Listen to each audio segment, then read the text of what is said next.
पति पत्नी को एक थाली में खाना उचित है या अनुचित? क्यों हिंदू धर्म में पति पत्नी को एक थाली में खाना अशुभ माना गया है? क्या होता है पति पत्नी को एक थाली में खाना खाने से? और पुराने समय में इन सब बातों का पूरा ध्यान रखा जाता था। कोई भी पत्नी अपने पति को अपना जूठा नहीं खिलाती थी, लेकिन बदलते समय में यह सब आम बात हो गया है। आजकल आप अक्सर देखते होंगे कि पति पत्नी दोनों एक साथ एक ही थाली में खाना खाते हैं। यहाँ तक कि पत्नी अपना जूठा पति को खिला देती है, जिसका बहुत बड़ा दोष लगता है। लेकिन अब संयुक्त परिवारों की जगह एकल परिवार ने ले ली है। परिवार में रहन सहन के तौर तरीकों में कई बदलाव आए हैं। इसमें खाने की आदतों में बदलाव भी शामिल है। आजकल कई परिवारों में पति पत्नी एक ही थाली में खाना खाते हैं। पति पत्नी के संबंधों के दृष्टिकोण से यह उचित प्रतीत हो सकता है, क्योंकि ऐसा करने से उनके बीच प्रेम बढ़ेगा, लेकिन शास्त्रों में इसे उचित नहीं माना गया है। इसके अलावा धर्म शास्त्रों के ज्ञाता भीष्म पितामह ने भी इस बारे में कुछ महत्वपूर्ण बात कही है। इसका उल्लेख महाभारत में मिलता है। एक थाली में खाना क्यों नहीं खाना चाहिए?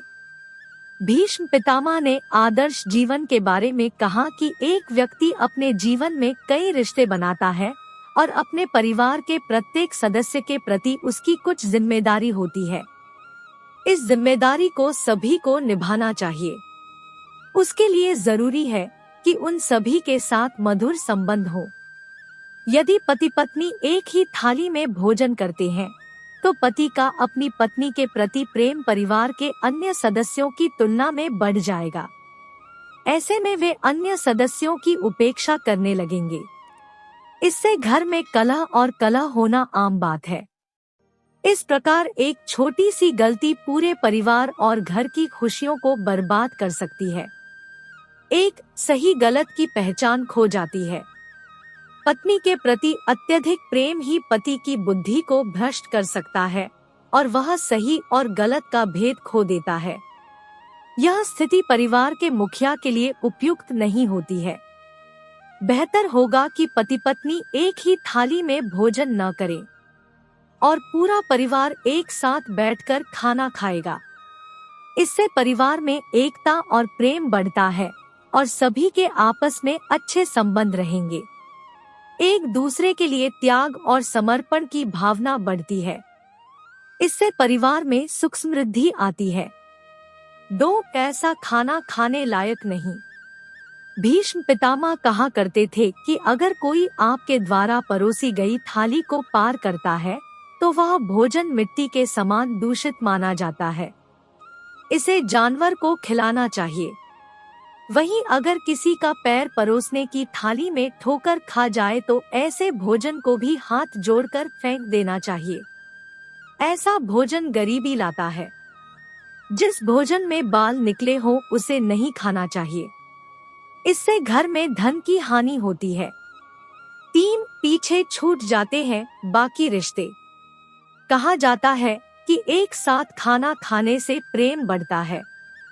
इस लिहाज से पति पत्नी का एक ही थाली में भोजन करना अच्छा है, लेकिन यह परिवार के लिए ठीक नहीं है। ऐसा करने से पति और पत्नी के बीच तो प्रेम बढ़ जाता है, लेकिन पति के मन में केवल पत्नी का प्रेम ही सर्वोपरि होना उसे दूसरों परिजनों से दूर कर देता है। ऐसे में पति सही गलत की पहचान खो बैठता है। वह हर मामले में पत्नी को ही तवज्जो देने लगता है। इससे घर की सुख शांति छिन जाती है। इसलिए धर्मशास्त्रों में कहा गया है कि पूरा परिवार एक साथ बैठकर भोजन करे।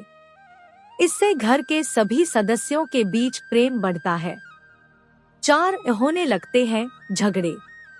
केवल पत्नी से अत्यधिक प्यार करना पति की बुद्धि भ्रष्ट कर सकती है और वे अच्छे बुरे में फर्क खो सकता है। यह स्थिति परिवार के मुखिया के लिए ठीक नहीं है। बेहतर है कि पति पत्नी एक ही थाली में भोजन न करें। पूरा परिवार एक साथ बैठकर भोजन करे। इससे परिवार में एकता और प्यार बढ़ता है। साथ ही आपस में सभी के रिश्ते बेहतर होते हैं। एक दूसरे के लिए त्याग और समर्पण की भावना बढ़ती है। इससे घर परिवार में सुख समृद्धि आती है। 5. छीन जाती है खुशियाँ। भीष्म पितामह ने आदर्श जीवन को लेकर कहा है कि जीवन में कई रिश्ते बनते हैं। सभी के अपने परिवार के हर सदस्य को लेकर कुछ कर्तव्य होते हैं। हर व्यक्ति को अपने इन कर्तव्यों का पालन करना चाहिए। इसके लिए जरूरी है कि उसके सभी के साथ मधुर संबंध रहे। यदि पति पत्नी एक ही थाली में भोजन करेंगे तो पति का अपने परिवार के अन्य सदस्यों की तुलना में पत्नी पर प्रेम ज्यादा ही बढ़ जाएगा। ऐसे में वो बाकी सदस्यों की अनदेखी करने लगेगा। इससे घर में कलह बढ़ने लगेगा। एक छोटी सी गलती पूरे परिवार की खुशियां छीन सकती है और घर बर्बाद हो सकता है। 6. पति को भगवान का दर्जा। हिंदू धर्म में स्त्रियां पति को भगवान का दर्जा देती है। पति को भगवान जैसा पूजा जाता है। करवा चौथ, हरतालिका, 30 वट, सावित्री व्रत जैसी पूजा अपने पति की लंबी आयु के लिए रखती है, जिसमें पति का पूजा किया जाता है और पति को भगवान माना जाता है। उसे अपना जूठन कभी नहीं खिलाया जाता है, जिस कारण से भी पति और पत्नी को एक साथ एक थाली में भोजन नहीं करना चाहिए। पति को जूठन खिलाने का मतलब होता है भगवान को जूठा खिलाना, और जिस कारण से पति को झूठा खिलाने से पत्नी पाप की भागीदार होती है। इसलिए अपने पति को कभी भी जूठा नहीं खिलाना चाहिए और ना ही कभी पति पत्नी को एक थाली में एक साथ भोजन करना चाहिए। हाँ, यदि पति को भोजन करने के बाद उसके थाली में कुछ शेष खाना बच जाता है तो उसे प्रसाद के रूप में पत्नी को पति के थाली में बचे हुए भोजन को ग्रहण करना चाहिए, क्योंकि पति को भगवान का दर्जा दिया जाता है और भगवान का झूठा प्रसाद होता है, जिस कारण से कोई भी सुहागन स्त्री अपने पति का झूठा प्रसाद समझकर ग्रहण कर सकती है। 7. घर में दरिद्रता का वास होता है। शास्त्रों के अनुसार ऐसा माना गया है कि पति पत्नी को एक थाली में एक साथ खाने से घर में गरीबी और दरिद्रता का वास होता है। लक्ष्मी उसे घर से चली जाती है और वह हमेशा परेशान रहते हैं और उस व्यक्ति को धन की कमी होने लगती है। उसके घर से लक्ष्मी चली जाती है, वह बिल्कुल निर्धन हो जाता है।